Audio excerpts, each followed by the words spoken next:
நண்பர்கள் அனைவருக்கும் வணக்கம். ஆண்கள் ஜாதகத்துல 7ஆம் இடத்துல சனி பகவான் இருக்காரு, 7ஆம் இடத்துல சூரியன் இருக்காரு, இல்ல 7ஆம் இடத்துல சுக்கிரன் இருந்து அவர் சமம் பெறாரு அல்லது பகை பெறாரு, நீசமா இருக்கார். இப்ப இந்த 7ஆம் இடத்துல சனி சுக்கிரன் இருக்கும் பொழுது காரகோ பவனாஸ்தி கலத்தர தோஷம். ஆனா உச்சம் பெற்றாலோ ஆட்சி பெற்றாலோ அது கலத்தர தோஷம் கிடையாது, ஆச்சுங்களா?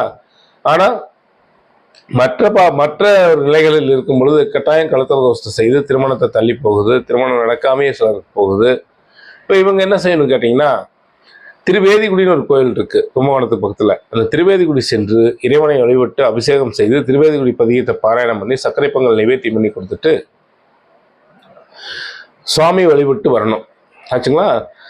அவங்க அப்படியும் ரொம்ப தடைபடுது அப்படின்னா அவங்களுக்கு பார்த்தீங்கன்னா காந்தர்வ ராஜஹோமம் அப்படின்னு ஒரு ஹோமம் இருக்கு. ஸ்ரீ காந்தர்வ ராஜஹோமம் இருக்கு. அந்த ஹோமத்தை முறைப்படி அந்தணர்களை வைத்து செய்து கொண்டால் விரைவில் திருமணம் நடக்கும்.